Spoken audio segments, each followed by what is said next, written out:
climate change. So, if the world is warming up, what are we supposed to do?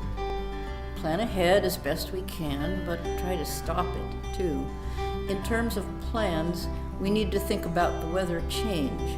Warmer, yes, but colder, too. Priorities will rearrange, like where it is we want to live, and in what type of shelter. Should we move north to cooler climes, or just move helter-skelter? Let's analyze just where to go, your family or friends. But moving any farther south could lead to some bad ends. We could stay put and do our best to cool what's all around, but not to make things even worse, like AC in surround. While some of us can almost thrive in temperatures near sizzling, those of us from northern climes prefer it cool and drizzling.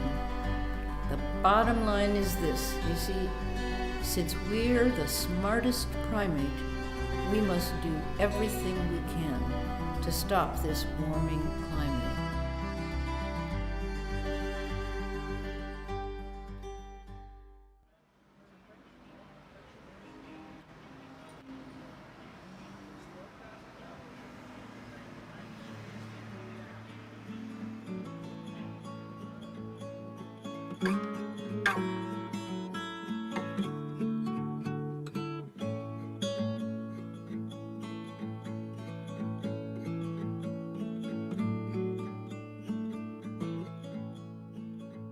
I'm Dan Gunther. I am a societal dropout. Ann and I, about 8 years ago, were part of a group that started a grassroots effort to thwart and raise consciousness about climate change and help to adapt to climate change. It was around the time that a group called 350.org, under the leadership of Bill McKibben, was starting. And Bill requested that communities all over the globe would do some sort of an action to acknowledge the fact that 350 parts per million of carbon dioxide in the atmosphere is the sustainable amount of carbon that we could have in the atmosphere. And we were already up to 380 parts per million.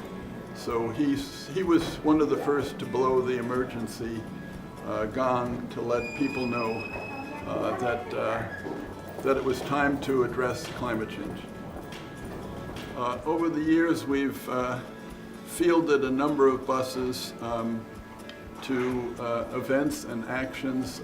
A year and a half ago, we went to the People's Climate March in New York City with 7 buses of New Paltz citizens and SUNY New Paltz students, and that was the biggest thing that we ever took on. And there are 2 reasons for the attendance at a protest, and one is obviously the issue at hand and to let people know we care. But the other is, it seems very important to me, especially with the students, to have them involved and to have them experience a protest.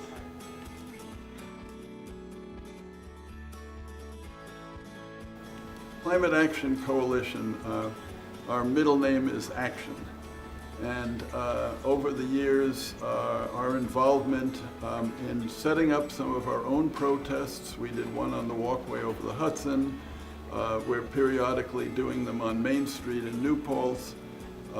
We often, what students would call tabling, but it's much more than tabling. Usually we have all sorts of educational things, consciousness raising, as well as action are sort of our 2 middle names, if you will. So our meetings are quite animated.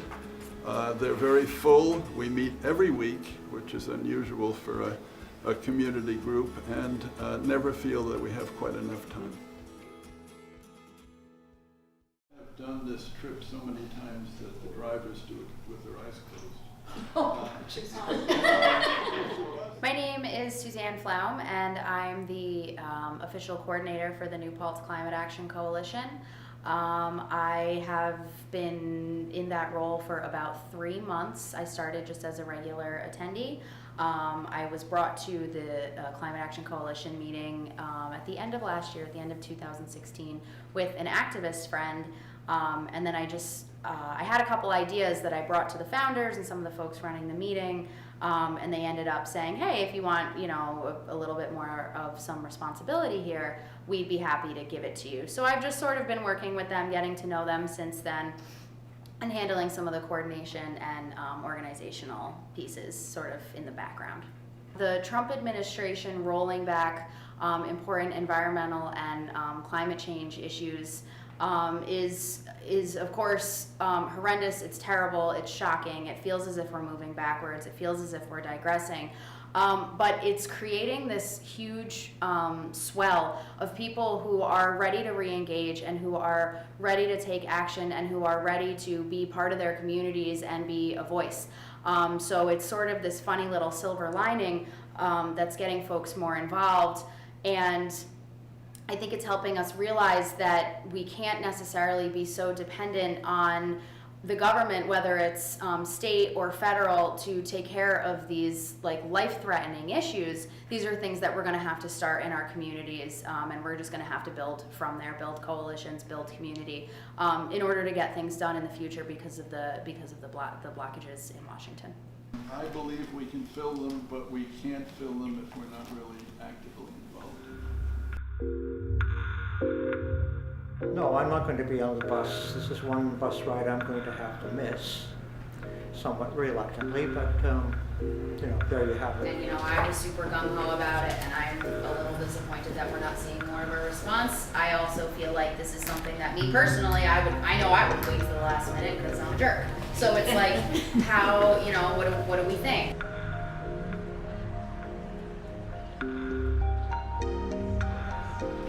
What's the total that we need to raise for buses? Our number was about $3,000, right? That's what we worked out to subsidize. That's what we have to raise if everybody fills the buses. Okay. That's assuming filled buses. Yeah, right. Okay. I've been to Washington, though, on a number of awfully huge rallies, and I think it's great for, let's say, the morale of the resistance to be present with so many other people. But I think that's pretty much as far as it's going to go with the administration.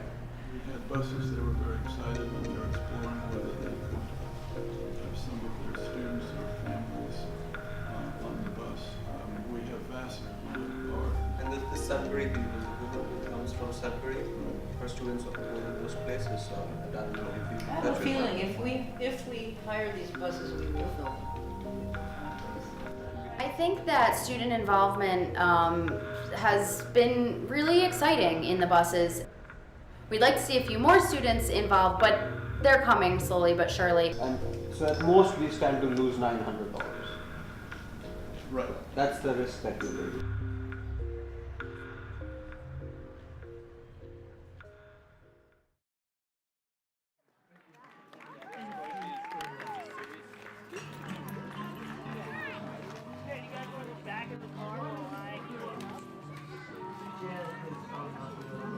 So we booked our 3 buses.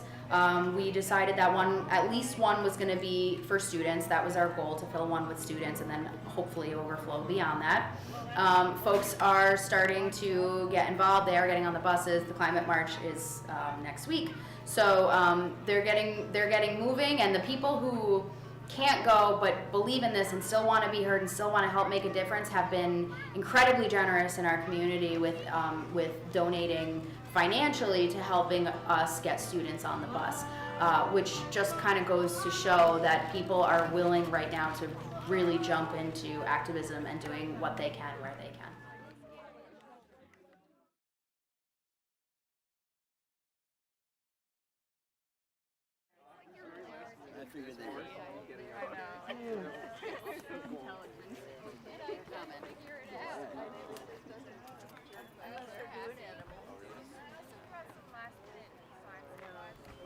It's not an idiot. You don't even know.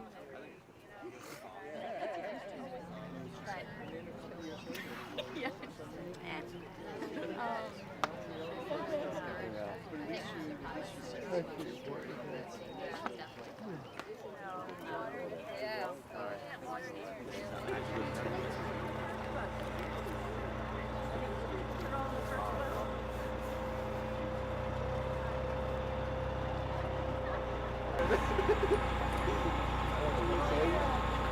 God, it's just for like us. Like this whole trip is $300. That's what you said, yeah. I think exactly.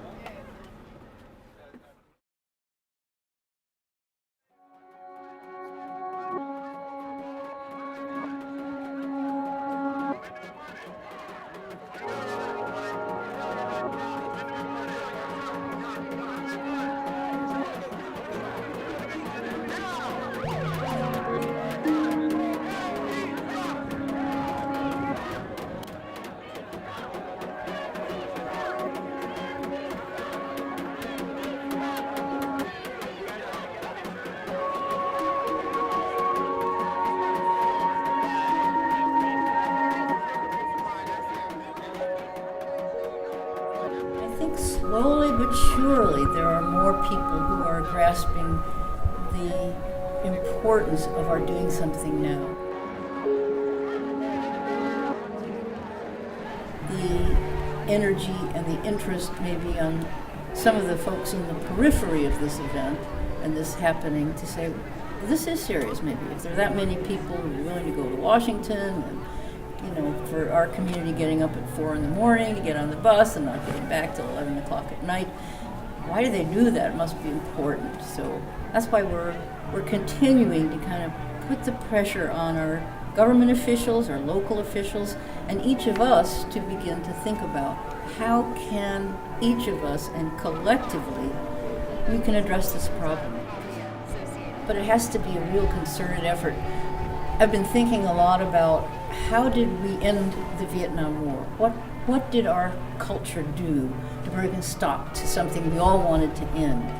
Unfortunately, I think it was bringing body bags back. I think there's enough of an impetus. Now I feel our role as our new Paltz Climate Group is to try to galvanize the interest and the energy of our local region and try to then figure out where are the spots that we can begin to put the pressure locally and also politically and nationally and hopefully even internationally. So that's our hope. So maybe we'll come up with some creative ideas. It's great to be in a college town because I feel there's so many young people who have wonderful ideas about ways to change the world, and also the creativity to come up with ideas of ways to bring that message to people. So that's our hope, I think, in the coming months, is to galvanize our own community and then maybe be a model for others as to how we can address this most important problem the Earth has faced.